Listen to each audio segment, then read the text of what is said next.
Welcome everyone to today's webinar. I'm so glad to be here with all of you. And I would say maybe we wait some minutes or seconds that everyone is joining our great webinar. And Steve Luck, so happy to see you already. Where are you located at the moment? I'm in Cincinnati, Ohio, and deep in the Midwest. Glad that spring is upon us. Oh, nice. You're getting spring, Steve. I'm in Manhattan, New York City, and we have sunny weather, but it's still a little chilly today. That's amazing. You know, for me, it's almost dinner time. I'm located in Berlin, and happy to start the session with you.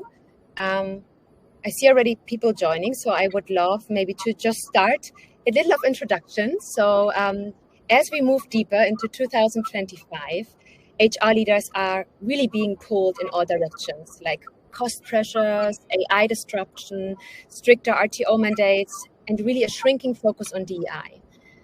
But at the center of it all, HR has still as a mission, right? Like to stay people first while also delivering business impact. And to be honest, that's why we're here. Today, we are diving into Leapsome's new research with insights from over 1,000 HR decision makers to explore how HR can stay people first and strategic in the face of it all. So before we start, please use the chat for any question you may have. We are also happy to answer them in written, of course, even following up via email when there's something like a more extended topic to talk about. So I'm Marie Kanelopoulos. I'm managing partner at Dun Berlin. That is an HR boutique consultancy, and we help fast-growing companies by building resilient company structures and HR structures, and also strong people-centered cultures. So I'm really excited to be moderating this conversation today, and not just because of the data of Leapsome, but also because of the people we have with us today.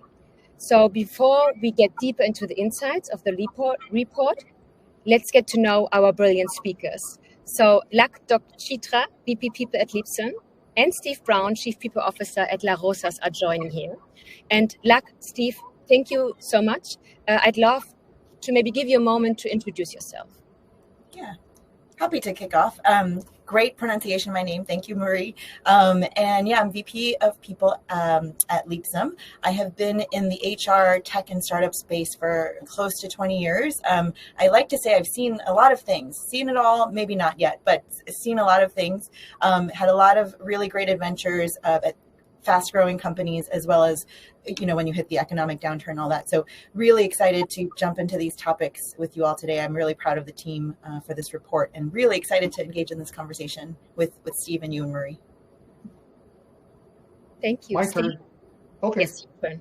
It's always kind of fun bantering back and forth. I'm Steve Brown. I've been in HR for 39 years. This is all I've ever done. And I work for a great company in the Midwest in Cincinnati, Ohio. We're a pizzeria, so we serve people food. So we have to be people first, and we love being people first. But I've been here 19 years, and it's a little different seeing how things have evolved. I love the data that's coming up in the Leapsome report, and I think talking about it will help people not only move HR forward, but move their companies forward, which is what I think we need to focus on. Wonderful. Thank you so much. To get us started, here's something I think that many of us can relate to. It's that 92% of HR leaders say they face internal resistance, especially when they try to implement people-first initiatives. That number is so huge. What's been the hardest HR challenge for you this year, Steve? I think it's having people understand that change is an ongoing thing. Mm-hmm. Too often people want change to stop. It's one of the interesting things. One of the things we've introduced this year is instead of stopping, we start. So if we're going to try an initiative, where do we start? Once we hit a milestone, where do we start? But when people say they're good with change, they're just lying to themselves. I wish they were, but it's internal resistance should be given. I wasn't surprised by this result. The challenge I think we have as HR leaders, though, and I'd love to hear from both of you, is when we hit the resistance, we focus on the resistance instead of focusing on the opportunity. People they just need context around things. We don't take time to do context. We jump to task and initiative and execution and production instead of strategy, collaboration. You can help remove some of this internal resistance by taking the time to actually talk through things with people instead of jumping to the to-dos. Definitely. Absolutely. The why, I do believe, is so important here. And I love the American spirit, yeah. And people think, in my point of view, in this bubble, that any change is a chance, an opportunity. And sometimes here in Berlin, I have to teach them, like that changes are not bad. They're good. We can pivot ourselves, pivot our business, pivot our HR strategy. So definitely also explaining the why and explaining the reason and always walking people through, it's a great measure.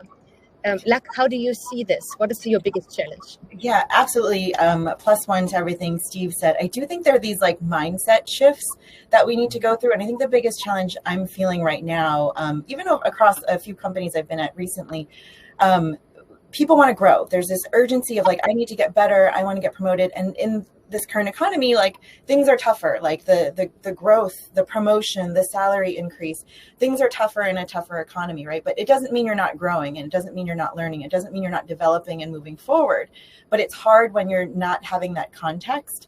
And like what Steve said, why are we doing this? Like, what is the purpose of doing this versus it just being this tactical, got to do the next thing? But you have to take a step back and really reflect on like, what am I trying to do? What are we actually trying to solve? Like, well, like get back to the basics a little bit. And so I would agree with Steve on like, we need to sort of shift our mindset on this, like just get this done to the next thing, but really think about why we're doing things, like giving people a narrative, giving people like the context in why we're working, right? Yeah. That's... On top of this, this is a chance for HR people to lead, senior people especially. So instead of getting sucked up in the tactics are important. It's not a versus thing. It's an if-then. But if we could push that forward and say, I really like what you're doing, Marie. Gosh, that's great. Why don't we step back here so that when we land, all of us are moving along the same way. We are growing. We are developing. It's not the traditional method. The traditional methods aren't sustainable. And we're seeing that more and more. And in fact, we're seeing more companies fail who are trying to hold on to traditional methods.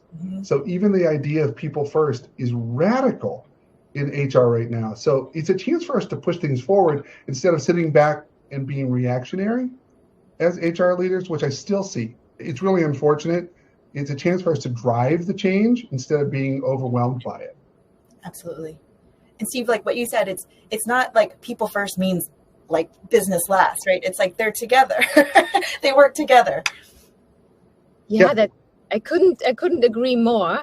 And I think it's also a great opener for our first insight. So, and this is a big one. Culture shifts are putting serious pressure on people first HR. And just to ground us in the data of Leapsome, 60% report employee pushback on RTO, plus those RTO policies make hiring even harder. And 82% say collaboration can happen anywhere.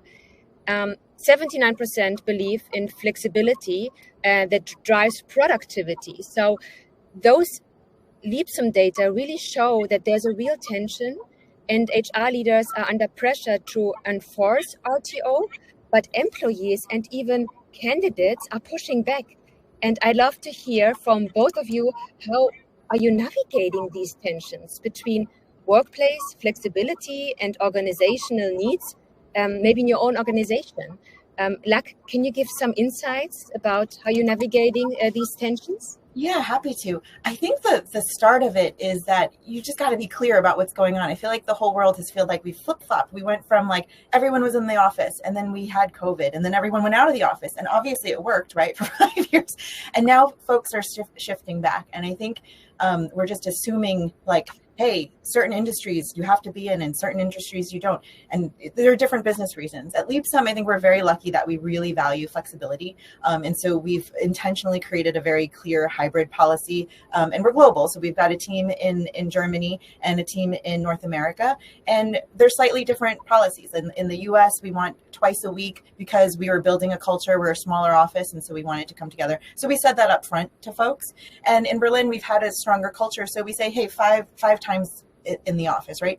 And the thing is, like Steve said in the beginning, things change all the time. So you have to constantly evaluate, is this working for our business? Are we still finding moments where people are collaborating? Do we need to like add some extra, like design some extra experiences together? So we also have kind of a global offsite where the whole company comes together once a year. Not every company can do that, but I think there's moments and ways you can really integrate that into how you work. But I think the first step is, again, laying out the expectations, being clear with people on what's expected, talking to them when they're joining, and just having very honest conversations about it. And I think sometimes why people are getting really upset about this, for instance, one of my friends, they're counting swipes to go to the office, right? And the boss is saying like, you have to come in. But then HR, it was like, this is how we're counting it. But if it's a vacation day or a holiday, it doesn't count. And so it counts against your attendance at the office, which I'm like, well, that's not even solving the problem. That's not even real data.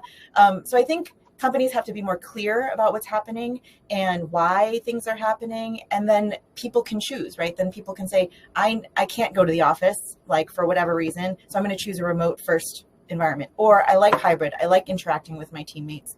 I'm going to come in and do that. So I do think we're missing a lot of the like nuance of the why, like we've been saying, when you just force a mandate. It's really interesting. I also like the fact, sorry, Steve, and then I like the fact that you're not standardizing it, that you really think, okay, we have clear expectation, we set it up individual, and we are honest and really explain the why. So I really like, because I see so many companies, one rule, it is valid for everyone. What do you think, Steve? Well, I love what you said on expectations. Expectations is a bigger conversation in general. We keep focusing on where people are working. Expectations are, hey, Marie, when I work with you and you work with me, this is what it is. But two things I'd like to add to that. We often say expectations from the top down. You report to me, here are my expectations. I had a boss who said, hey, here are my expectations. He goes, what are your expectations of me? Establish a more collaborative environment right off the bat. Second thing is, I don't have policies. I know this is radical, but I don't think it's a policy. It's a procedure. It's a practice. What's the practice? What's the expectation of work? So here at my company, it is wherever you are, work. If you're at home, work. If you're in an office, work. We have to be better as workplaces to think that visibility means productivity. It doesn't. It never has.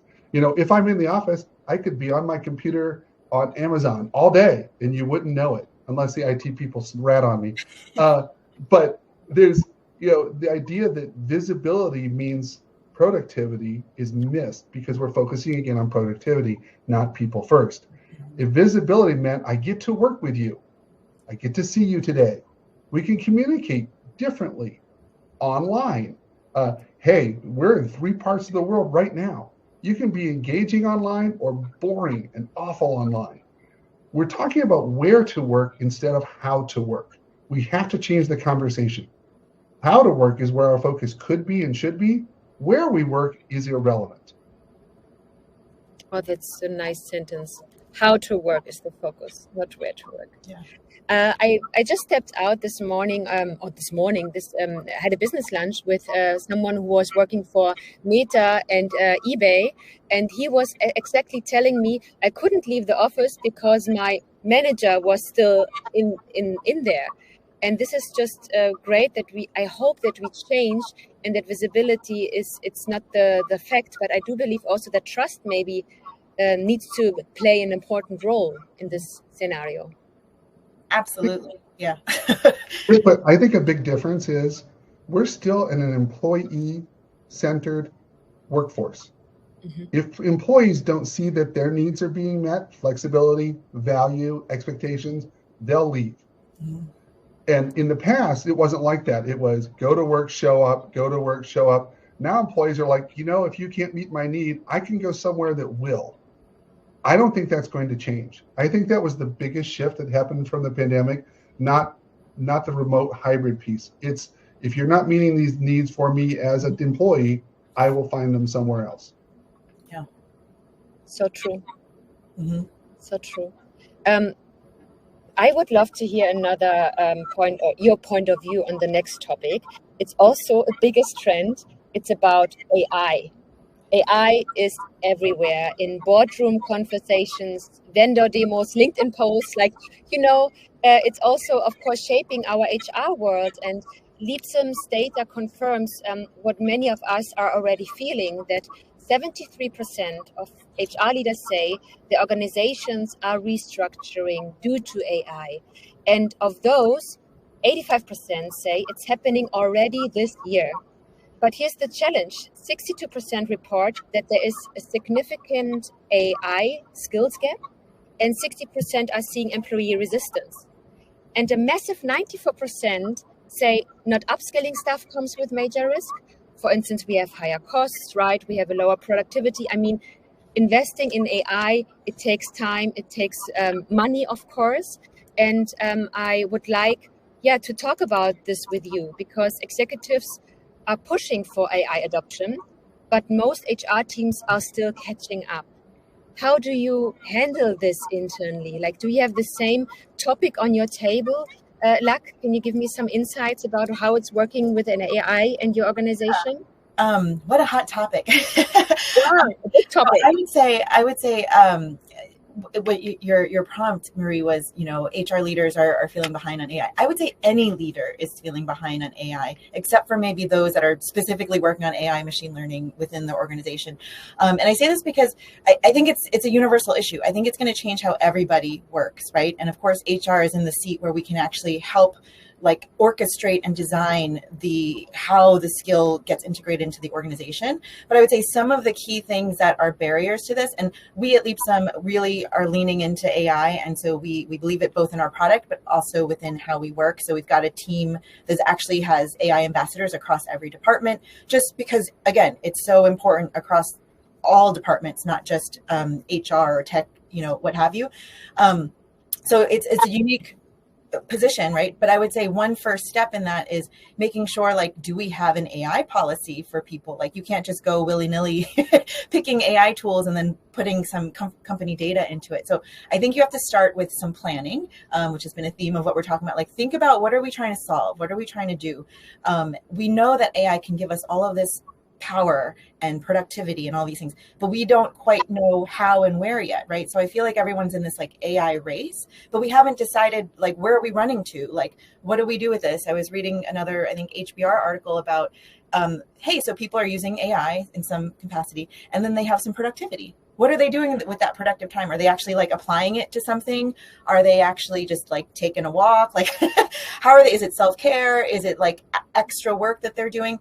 And I don't think we've all solved that or answered that question. And I would say in the planning, first set the structure, make sure the organization safely plays with these tools, that you have expectations, that you have ones that are allowed, that you have really clear rules about what can go into the system and what can't. And then think about, okay, this is how we want to transform the workforce. These are the skills we want people to learn. Here's what we expect the productivity to be, and here's how we want you to maybe use that time. And maybe it doesn't have to be that you're jumping into more work, but maybe it just gives you some more freedom to think strategically and all these things. But I feel like a lot of us are just jumping in without thinking about those things. So I would say pause, put the guardrails in place, and then really think about what is the design, what is the future state supposed to be, and then work towards that vision. It sounds really structured in my word, and I love the fact that you have AI ambassador for every department. And the word you mentioned is race. I feel also sometimes overwhelmed with all the AI tools and the buzzwords here and the volatile crisis and times here. It's just and you just want to act, and you are not structured, and then you're ending up, sorry to say, with nothing. Yes. So but good that you have the really strategy behind. Steve, what about you? Like, there's also strategy? Like, what do you think about AI? What do I think about AI? I think it's an incredible tool, and I wish we'd approach it that way. I love the idea of guardrails, direction, and structure that Luck talked about. Honestly, we need to systemize the system. We're enamored with the system. It reminds me of this.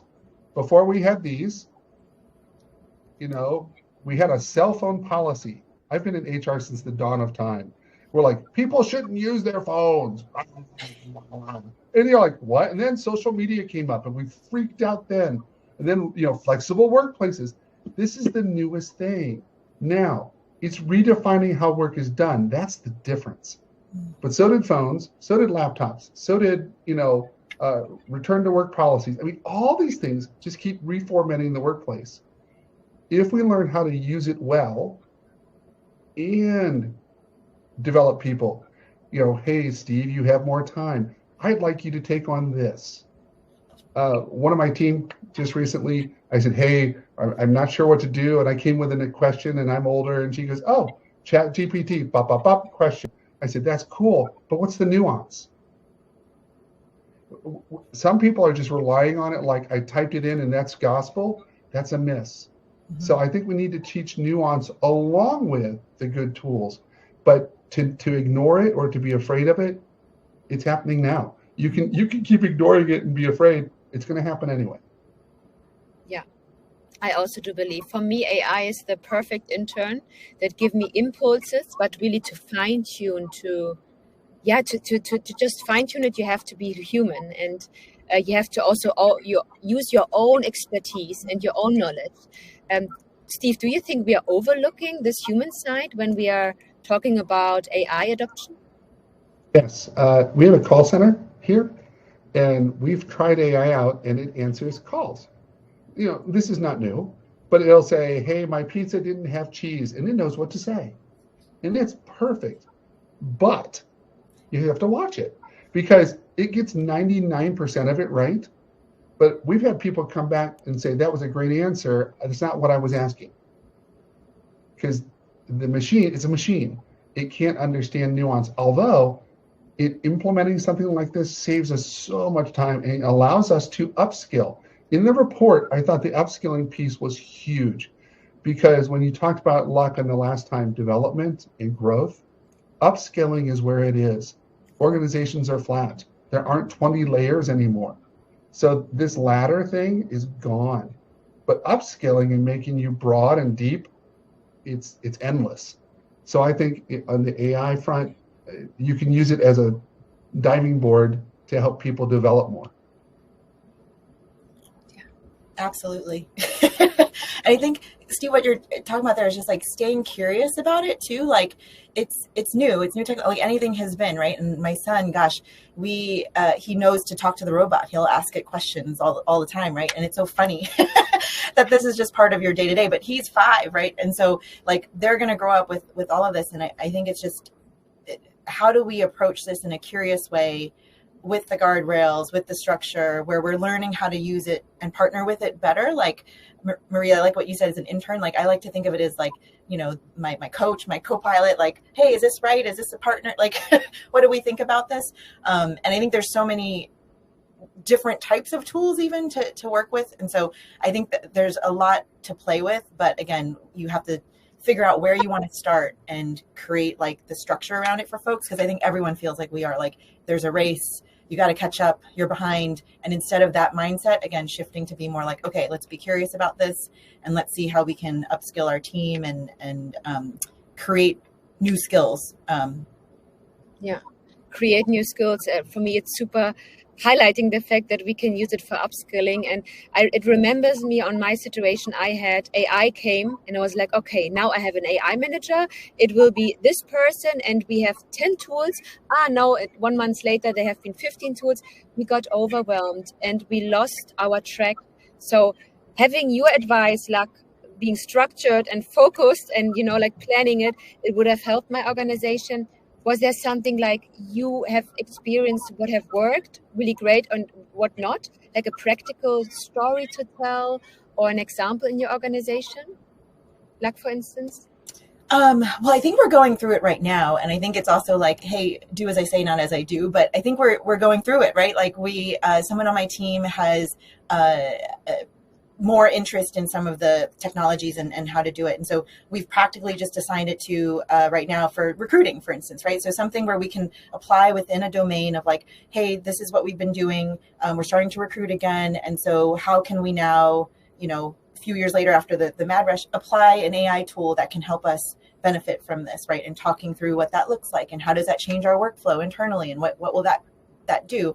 And I think it's helped us because we're a leaner recruiting function now. And so AI being in this use case is something pragmatic that we can look at, that we can measure, versus the other aspect of just like, hey, we also want the whole team just to start learning about it and being curious about it. And so applying it to how we're doing things. So I think that you can have structure across two different domains, one where it's a purely learning and how do we integrate it into our day-to-day, and the other, like, we actually have a problem we want to solve, which is like getting through our recruiting funnel faster. Really good example. Yeah, recruiting and AI is a good combo, I would say. Steve, do you have some insights about what's worked? What we're looking at is more on the research side. So, silly question, hey, we need a new cheese provider for pizza.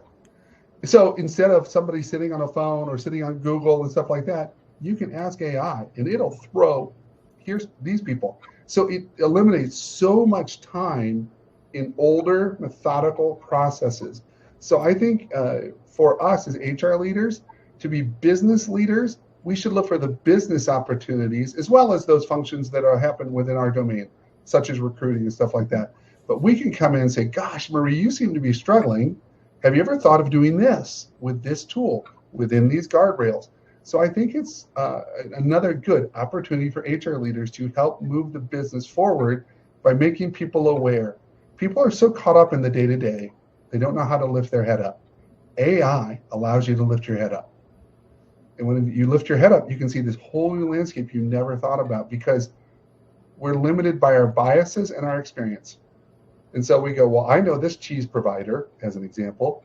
I don't need to do any other ones. Well, that's one of thousands. What's the best use for the company? How can we make the company better?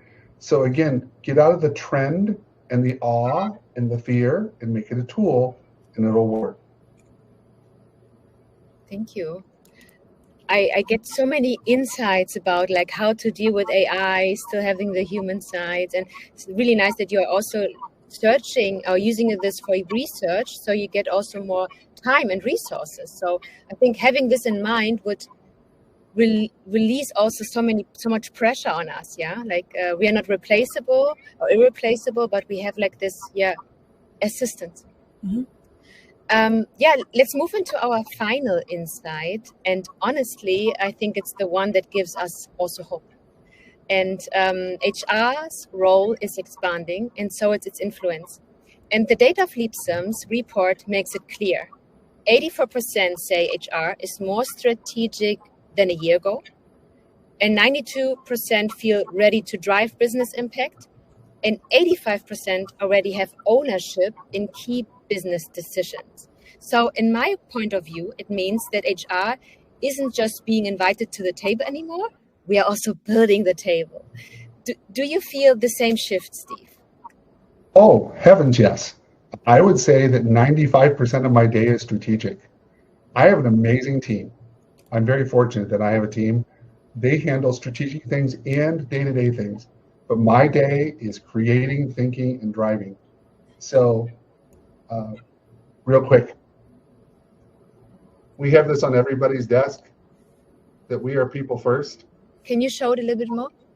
People first. Okay, nice. Okay. We are people first, yeah. So it's funny, when I think of strategic, I think people talking a lot of theory and catchphrases. I think you need to put it on the lower part, bottom shelf, and say, hey, we're people first, and this is how. And that's strategic. So we can bring a voice from the people seat, the people lens, that drives results. Too many people are still in the results first mindset. And what we've forgotten, AI or not, is people plus tools like AI or normal systems equals results. If we can flip the formula around, if I work with Luck and I work with her team and I give her all the tools she needs, she'll drive results. As HR leaders, I have to do that across the organization because my rule is this. If your department has people, you have HR. We have to get out of the situational, everything's on fire mindset as HR leaders. Handle those when they come. Our job is to drive the business. Always has been. Now we're actually getting an opportunity to do it. Preach, Steve. Everyone listen to Steve. Exactly. It also brings me to the point you mentioned first in the beginning. The how is important, and now it's also about the role of HR is also giving the people what they need to do their job, that they get their job right, and that the leaders maybe also asked, hey, what can I do now that you are able to do the job? That we really have this performance people plus tools. It's really nice. Really cool. Absolutely.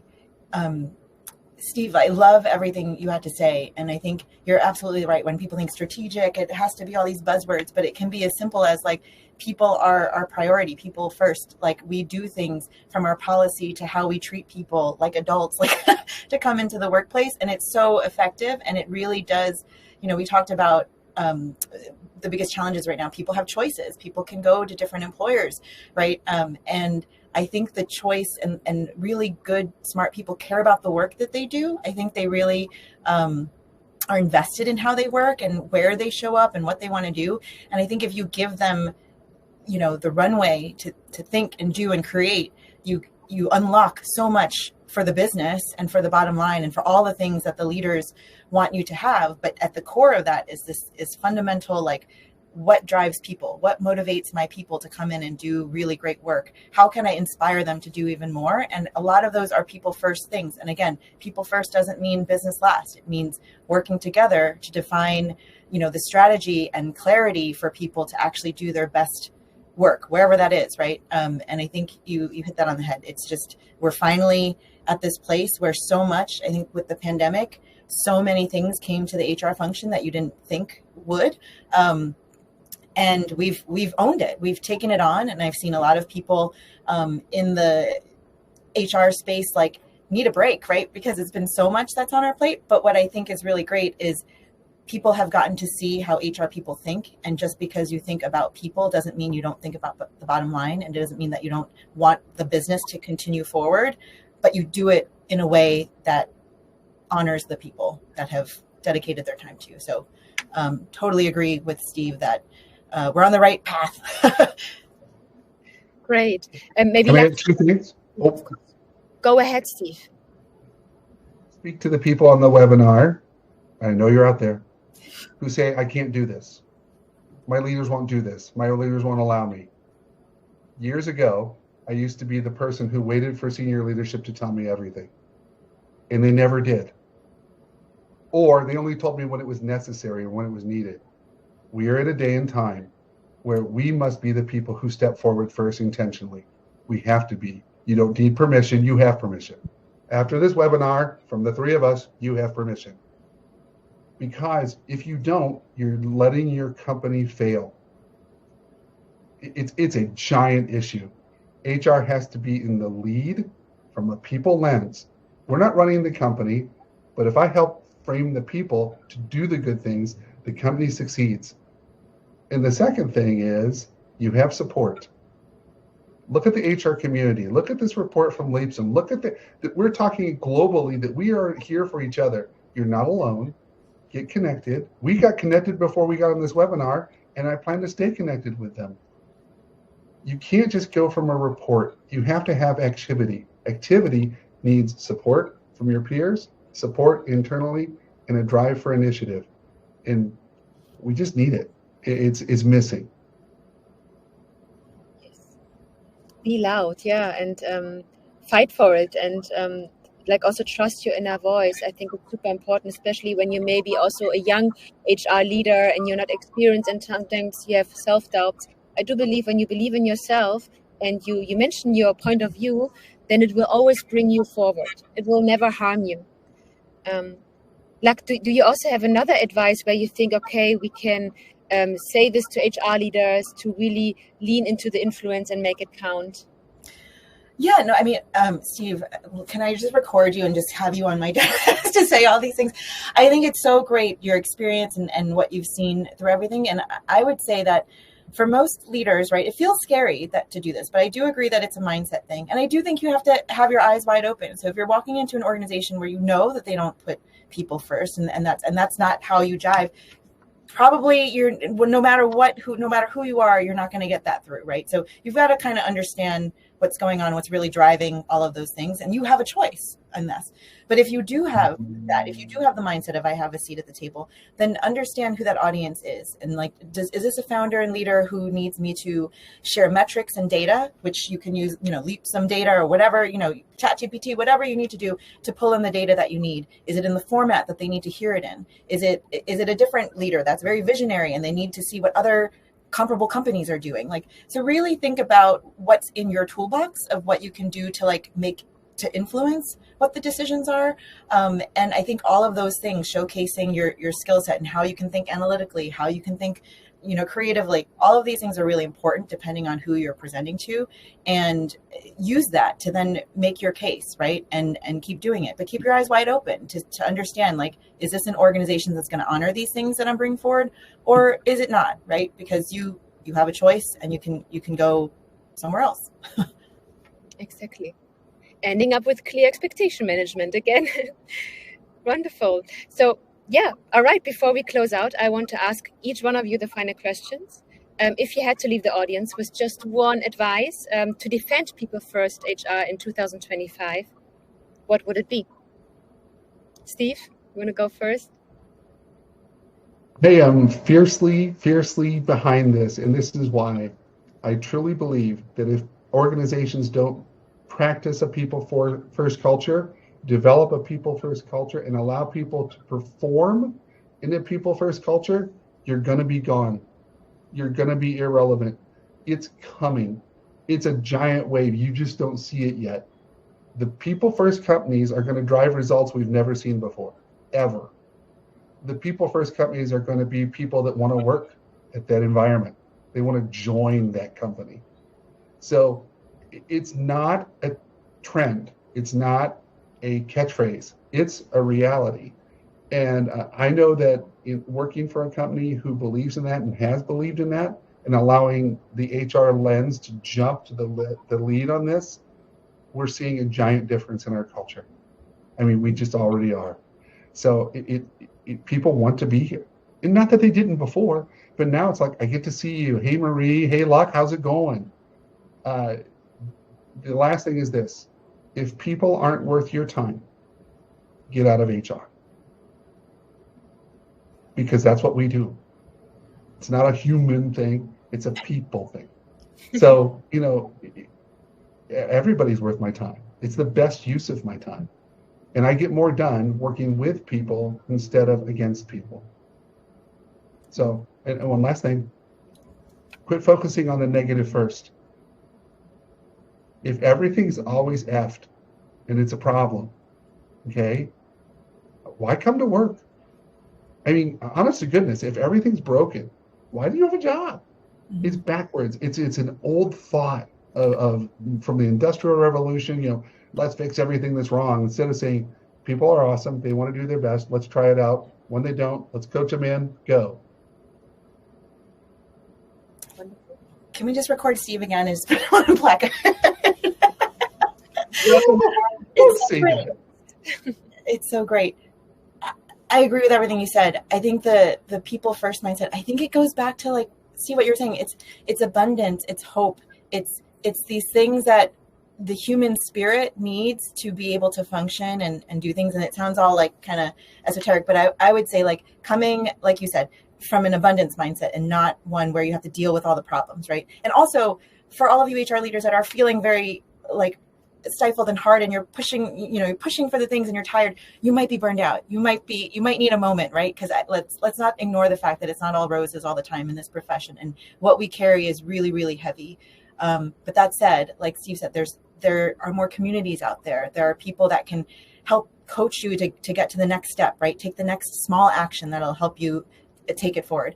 But I would say overall, for me, why I got into HR was because I was motivated at work to perform well. I really enjoy doing good work. I really enjoy meeting with people. And I think most people feel that way. Like they like going to work with their colleagues. Work isn't just about creating the tools and the this and that. It's who you interact with, how you interact, how you learn, what you're doing. And all of those things make us all human. And if you honor that and you give people the space to do that, like Steve said, that company is going to be successful. You're going to break new barriers and build new things. And I think that's what people are attracted to. And then that in turn attracts more people to do that. So I think you have to kind of think big picture on some of these things, but also know when it's time to put on your oxygen mask as well. And, remember, you're not alone. Yeah, we're all in this together. So I do believe the message has been clear. To defend people first, a strategy we need to balance, I think, between empathy and speed. We have to lean into flexibility. And what I got from you, never stop upskilling ourselves and our teams. And I loved all the insights from both of you about this, so many diverse topics. I mean, I think starting with having the right mindset, being active, not reactive, having this growth mindset, also be loud to really, defend your HR strategy. I love the fact from you, Luck, that you have a clear expectation management when it comes to RTO, but at the same time, it's also individualized, and that you really explain the why behind it. And from you, Steve, how do we work is the thing, is the main thing, yeah. And I think any leader needs to have support when it comes to implement AI. I think we are all in this together, and we have to systemize the system. Steve, this was a sentence I will take this from the whole session today. And AI is a machine. It is our favorite intern, and when we are able to motivate our people, that we are also take the effort to understand our people, we are able to drive them forward and to really think in terms of people first. So it's all about people, working with people, not against people. I'm super inspired, really. Thank you so much. And maybe before we wrap it up, a few things. You can download the Leapsome report right now. The link is in the chat. It's really full of powerful insights. And also, if you're curious about how Leapsome's tools can support you and your team, you can answer the quick poll that's popping up now. Just raise your hand there, and we also get in touch with you, or the Leapsome team will get in touch with you. And finally, stay tuned. There are also coming up more sessions, especially when it comes to focusing on DEI and AI in HR. So stay tuned. We love to see you there. And both of you, Steve, Luck, thank you so much. I'm super inspired, and will take your vibes, your voice through Berlin now. Thank you, Marie. Great. So much. It was a great time to be here with both of you. Same. In German, you say Dito. Have a wonderful day, and stay in touch. Please all share your LinkedIn profiles. We should strengthen the community.